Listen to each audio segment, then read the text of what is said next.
Hi everyone and welcome back to my booktube channel, Lisa in Bookland, and here I said I'd try something different for my channel, and I said I'd try a chapter tag for some Irish women's fiction, commercial fiction, whatever you want to call it, that I have on my shelves. It's not something I really reach for, as you may have noticed, but I have a few knocking around that I've usually inherited from other people or that my mum got me, because if she did read, I think she would really like those books, but she can't bring herself to read for some reason, despite my best urgings. So yes, and everyone I have, the ones I have read, I've enjoyed them. I probably just don't get as much out of them as other books, but I do find it very hard to get rid of books that I haven't read. So this is my effort really, to knock through a few of these while trying to be in the mindset if I don't enjoy them I don't have to keep reading. So which is the whole point of a try a chapter tag. So we have 4 different authors here, 5 different books. So yeah, I'm just going to give them a go. I'll just run through them quickly at the start, and then maybe when I've read a chapter we'll discuss them in more detail. So the first massive author that I have to talk about is Cecilia Ahern, the queen of this type of literature, I suppose, or at least was a few years ago. And this is actually a duo of P.S. I Love You, which is of course the very famous book that was turned into a film, and If You Could See Me Now.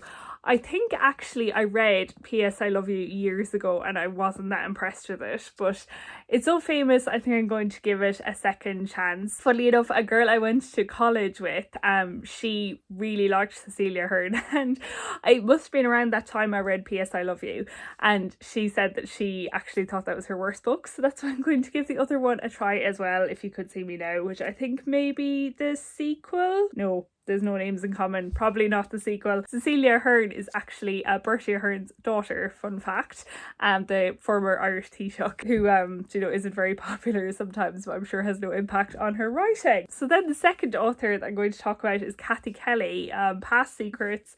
I inherited this from my cousin. It seems to be about a single mother who's hiding a secret from her teenage daughter.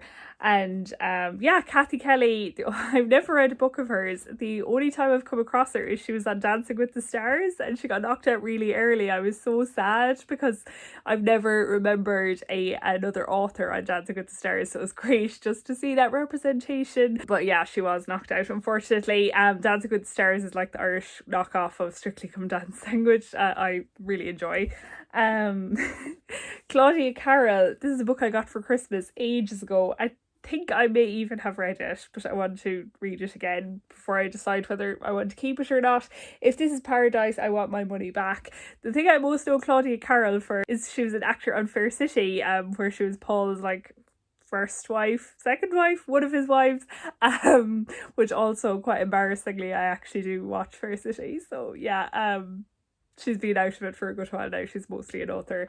But this is about somebody who dies and is looking down on the people she left behind from the afterlife, I think. So might be interesting. I like the little L plate on her wings there. And finally is an author I have enjoyed, and I just thought, I suppose 5 would be a nice number of books to put in here. So the last book I'm going to try is again Rachel by Marian Keyes.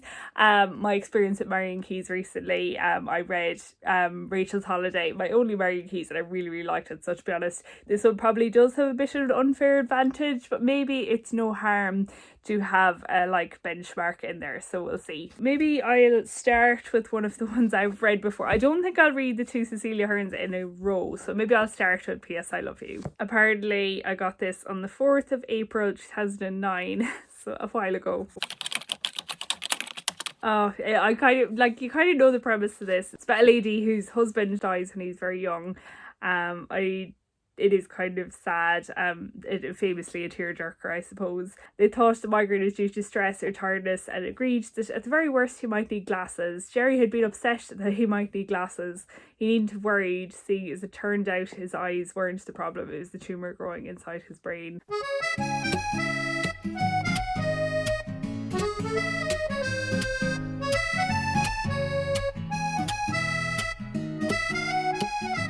Okay, so yeah, I am actually quite enjoying it. I'm sorry, I don't mean to sound so surprised. I actually read the first 2 chapters because the first chapter I didn't think was representative, but I was tempted enough to read the second, which I suppose is a good thing. I forgot that it kind of went back and forwards between the past and the future, and I suppose I do kind of like a looking back narrative. So I'm gonna put that in the keep pile for now. I'll try the other one later.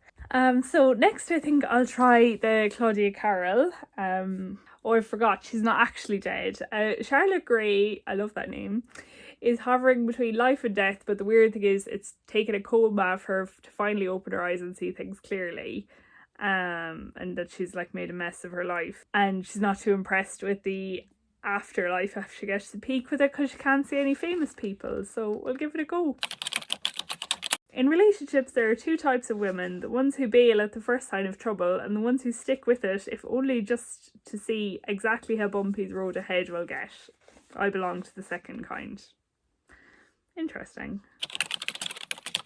She's annoyed because she's in a coma, as I said, and all of her mother and her friends and everyone are chatting to her non-stop, trying to bring her around. She said it's like, between the whole lot of them, they have me demented. I'm not kidding, it's almost like there's a competition going on. Who'll be the one to bring me round? They're at it day and night, telling me all the minutiae of everything that's going on in the outside world, and I really do mean everything. She was in a car accident, and her mother is telling her that the insurance will cover a new car when she's better, and she should buy a Toyota Yaris or not a lovely sensible Ford Ka. I have a Volkswagen Beetle, but my dad did his very best to get me to buy a Yaris, so they're obviously just a sensible car.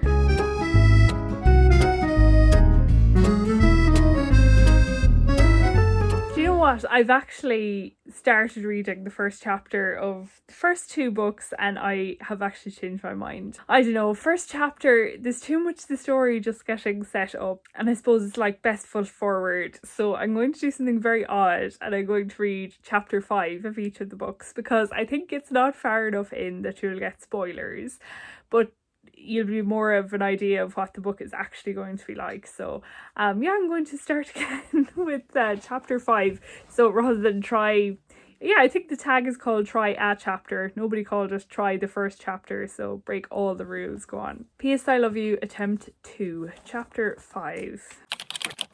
I think this is a really good chapter to start with, because it's actually the first letter that Jerry has written her, so it's more of a setup for the whole story, I think, than chapter 1 really. First instruction she's been given is to buy a bedside lamp so she doesn't keep falling over her bed when it's dark.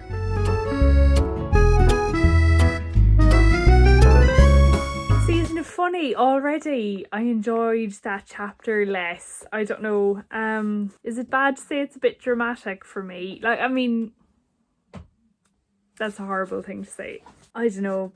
Kind of a lot of cliches. Her tears turned to laughter as she realised her Jerry was back! ! She closed her eyes and breathed in and out with the gentle sighing of the waves. I have to be critical, okay? Holly started giggling hysterically, not knowing whether to laugh or cry, and suddenly forgetting how to structure a sentence. Yeah, I don't know. It's a bit melodramatic for me, the writing style, to be honest. So I think maybe this is going to be a very random tag, sorry. Maybe because these chapters are so short, I might give a go at chapter 10 as well. Move forward 5 chapters.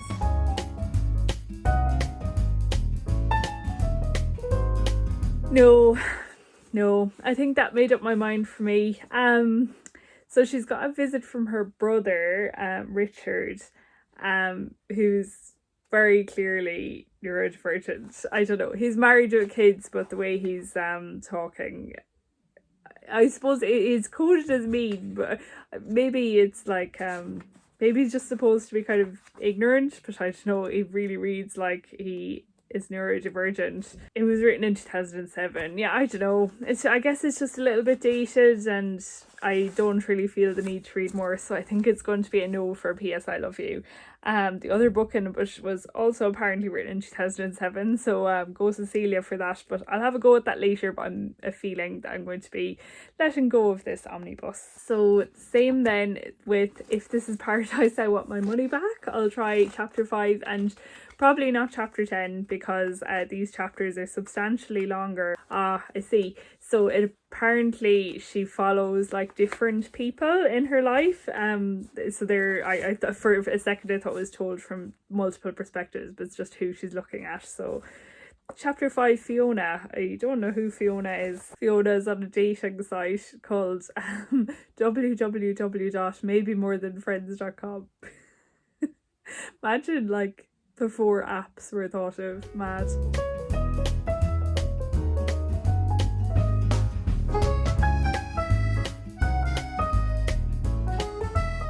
So Fiona, her friend, has a picture of the two of them on an interrailing holiday up in her cubicle, and she's staring at it. So that's giving your one, the main character, who is called Charlotte, I forgot that already, an excuse to like look into their past, and she's telling the story of Fiona's like lost loves, I suppose. But now she's presenting all the things you need to know about Fiona in a numbered list.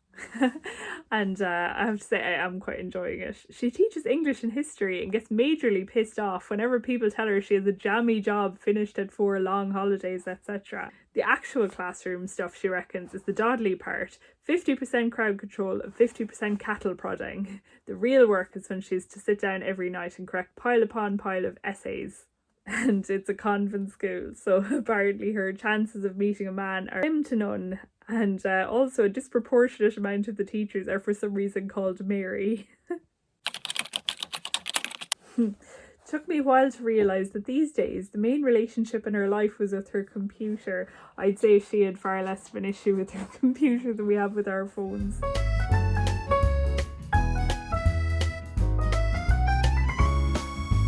Yeah, that one's definitely a keeper. I actually really enjoyed that chapter.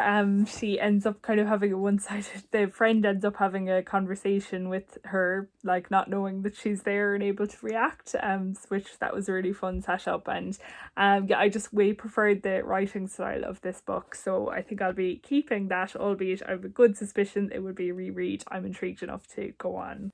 I think next, the Marian Keys. Let's not put too much pressure on the last book for coming after it. So chapter 5, these are very short chapters as well. This is a bit different, I suppose, because it does follow the characters from Rachel's Holiday, so I should know these a bit better, even though I've already forgotten all their names apart from Rachel. I'll probably recognise them. Bridget, she's the friend in New York.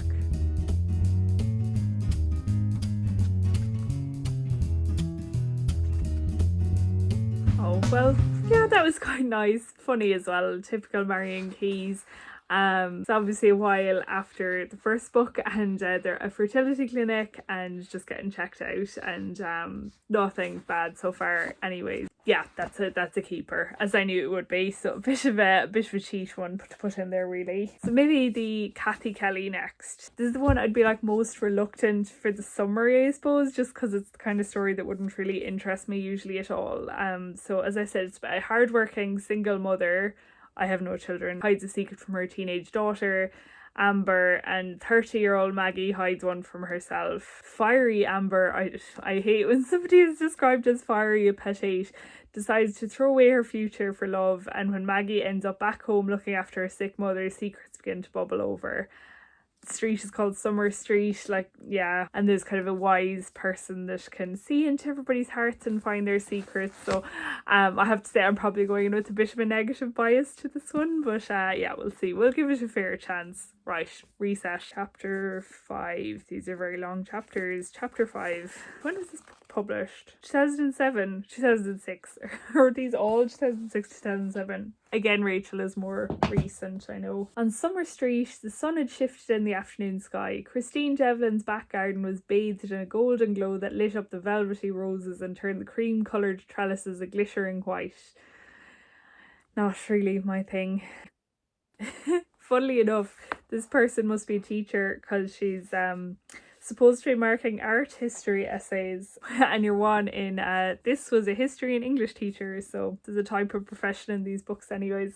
We're engineers. Goodness, somebody has just fallen off a chair. An older lady, I'd say. A bit darker than I was expecting.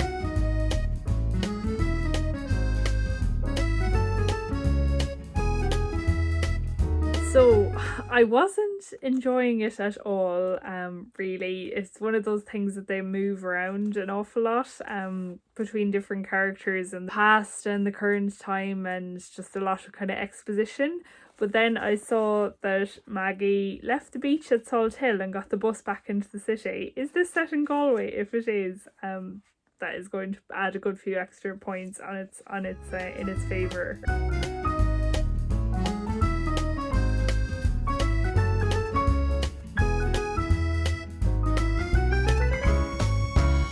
No, I'm afraid I'm going to have to let that one go. I did flip through the second half of the chapter because it was quite long, and yeah, I just didn't really like the way the dialogue was written, and I wasn't interested at all. So even with the potential Galway connection, I think it'll just be a random setting that mightn't be. I don't feel like it'll be a big part of the plot.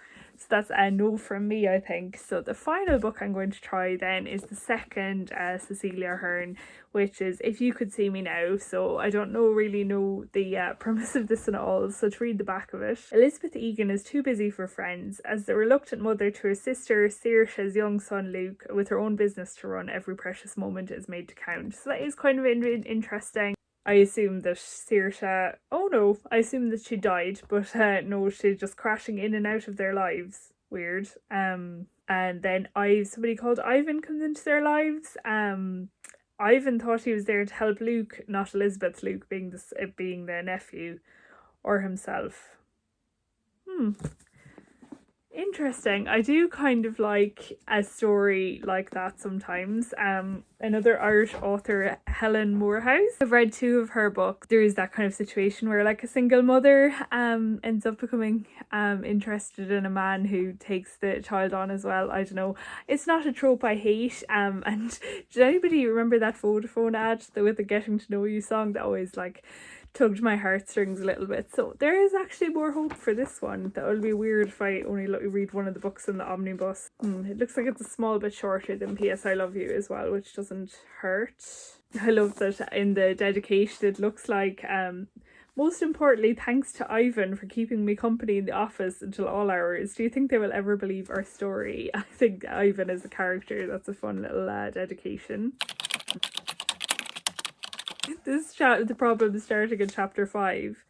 Ivan emerged from behind the couch and looked around. Elizabeth had just come running into the room and left again, and now he's disappointed that she didn't see him. I'm very confused. I am intrigued, to be fair. Oh, apparently he's a ghost. He says he can't open doors. That has to be done for me. The grown-ups find that the part the funniest, but also the most embarrassing when their children do it in public. I'm not a superhero. My special power is friendship. Okay, so Ivan is an imaginary friend who Luke can see, but Elizabeth the aunt can't. But it's because she chooses not to see him. That makes more sense now. It's not what I expected, but yeah, I think I'm going to put that on the maybe pile. I think I started chapter 1 and give it another go. So yeah, that's maybe one to try this weekend. So on the whole, that broke up quite nicely, actually. On the definitely yes pile, I'm going to read not the Irish, not all this month probably, but we'll probably target like this year is again Rachel by Marian Keyes, which I kind of knew I was going to keep. If This Is Paradise, I Want My Money Back by Claudia Carrol, and I really did like the setup of this. And isn't it funny that this is about a ghost as well?